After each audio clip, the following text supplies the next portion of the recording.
the apology that you will never get. So we have another video. It might come up before this or after this, but this is for those of you who will have tuned into it. It's something about the sun and the moon coming together, feminine, masculine, and so on and so forth. Okay, so the apology that you'll never get is a story that I'm going to share. And I'm generalizing. First of all, I'm a 5D mystic in the Enlightenment Soul Age group. I'm empowered as a woman, which is why I don't seek apologies. And I learned from Jesus all about forgiveness, and Daniel Siegel. And really, as a person who's simply put, flawed and imperfect like anybody else, I don't want your apology. It doesn't mean anything. Your words mean nothing. So this is number one. Number two, you'll see the face. It's because I actually think in my 44 years of life, I've never received an actual apology in a way of what an apology is, which is a conversation. But I did receive it from one of my friends, if you will, but it's not because they wanted to. Okay, so throughout my 44 years of life, plenty of situations where I can think of apologies, conversations, that people have not had the balls at all, or vaginas or that, while for me, when people have brought to me anything where they feel emotionally in some way, I don't necessarily apologize, meaning they might not like to hear what I have to say, but I will have a sit down with them.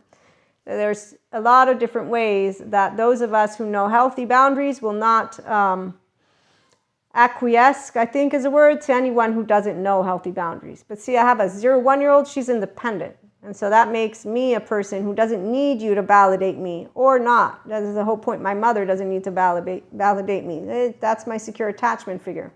And you can ask her all about me, which is why I have a plaque called Bossy, Stubborn, that when I get called things, I'm okay with it because I know that I make decisions based on me. Okay, so with that being said, flawed, imperfect me doesn't want an apology from anyone because I got taught that why would I want, and I got taught how people don't really do any of it. Not unless they have motives. Okay, so to start with, a genuine quote-unquote apology would be a person who sincerely wants you to know about something that they feel inside without any pressure that they want to share with you. I'm so sorry that I didn't have the compassion, the heart, the space. This is why it makes it really important to understand that the only people who actually, truly can do any type of apology, even as you're an imperfect person who doesn't meet what people want. I've had this, believe me, that's funny to me, but not funny because I want to make fun of it. It's funny to me because I'm an independent person. So I don't need you to be my friend. I want you to be my friend. And I'm an independent individual woman too. So I'm not going to keep a man around. You're going to want to be around. I mean, you're not a job. So this thing that I see online, so many people, relationships are a job. They actively are performing all the time. I'm not going to be perfect. I know that I'm going to hurt some people's feelings. I'm going to say I'm sorry and I will talk about it. That doesn't mean I'm going to change. And that has been something I've been presented and I've presented back. You can call me all the names in the book. I will not be able to do what you're asking me. So what do we want to do? How do we want to move from here? This is the power of functional adult. Now it does get chargy because it's going to be chargy when we have sensitive topics of not meeting each other. They're called like, oh, look, we got some pebbles.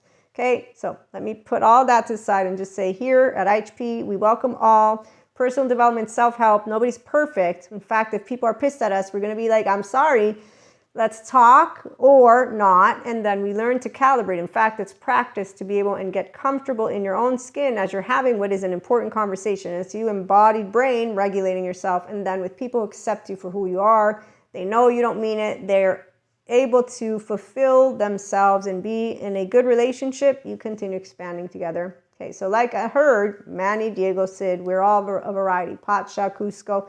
Here come the Pachas to IHP. Because that means you want mental, emotion, physical mastery. You're going to be a functional adult. Doesn't mean you're going to get it. There's no 100%. There's just not laundry here. So anytime you are taken off guard, is the word I'm going to say, you're I had the opportunity. So I've recently had the opportunity to say no to a person who is most likely feeling hurt because they don't have sense of safety and security within their self. I'm going to leave it alone and get to my story before I run out of time.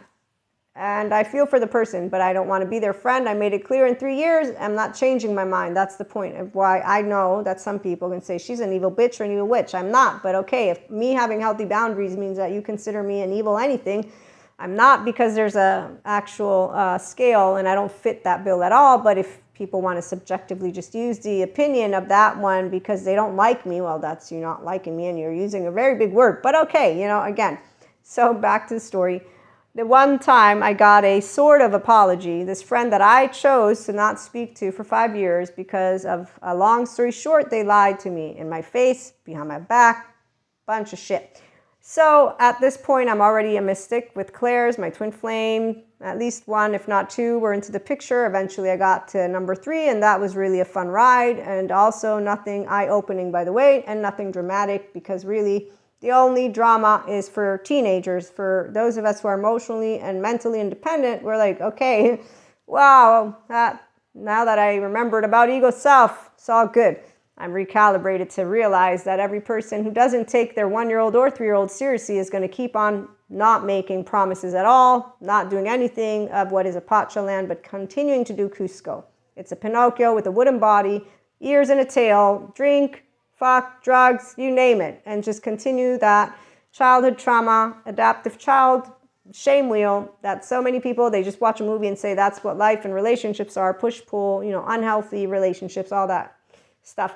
So in my case, I don't hang out with people that are going to treat me a certain way, because I'm going to straighten it up along the way. And then if we can match, great. If not, so long story short, putting that to the side, I have never had any unpleasantry is what I'm going to say. I've always been able to recalibrate any of my relationships to say, this is who I am, this is what I bring. If it's okay with you, if it's not, then it's okay with me. We can part ways. Sayonara, thank you so much. My friend, he is in the shithole, and I perceived it. So 7 days after, he basically reaches out, and as I got taught by God and Jesus, and my faith is my faith, even though I cannot be using that word as much out of respect for other people, I knew it's a shitty thing to leave anybody in the cold. It doesn't matter what they will have done. It's not right. It's not humanly right. The decent human thing to do, and there's no question about it in my brain, here or here or here. Doesn't mean I have to like it. I know what's right, and I'm going to go lift the person off of the ground if I can, and if I can, I'm going to call people to help me. My point is, this is what it means to respond. Also, not to do the in and out group like little teenagers, who you see them all over the place at this point. So I'm in my head knowing that I'm still pissed as fuck to my friend. I chose not to speak with this human being. I saw them twice out of context, and I did not talk to them. They were a ghost to me. But they reach out, I know shit's going down, and I see them. We talk 2 days, and I spill out a bunch of stuff, and I make it very clear why I was upset, and I thought it was a good conversation. I still love my friend. I figured out years later that he didn't understand anything of what I said because of how he repeated to me our conversation. But long story short, the conversation that was really nice was at a certain point where he shares, I don't know how you do what you do, because my friend, he's a clown. You see, he only uses people, and he knows that about himself. And I found out why he's a clown and why he uses people. It's called fear of rejection, and it's some childhood stuff that's his that he didn't heal, and he chose not to. And he's living a good life, like a Pinocchio with a body and ears and all that great stuff. So long story short, though, I said to him, I'm not doing anything special. You're a friend. I love you. We had, shit. And what I found out is basically that all people that are clowns, like I had already found out, teenagers lie because they don't know how to talk to your face. They also don't know how to apologize, like Cusco and Pacha at the end of Emperor's New Groove, which is not something like, wow. I mean, yeah, it's great. Pacha, of course, Pacha welcomes him. Cusco could have talked truth to Pacha's face. So apologies that you won't ever get. Nobody wants it, because the thing is, if you open up to yourself, you become a human. You become a person. You know how to have a conversation, and how everybody's imperfect and flawed. Like my friend, I said, I'm not doing anything special. We're friends.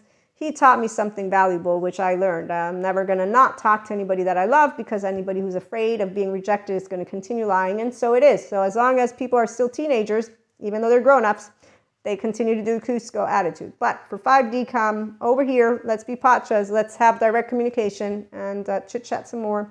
Have a great one.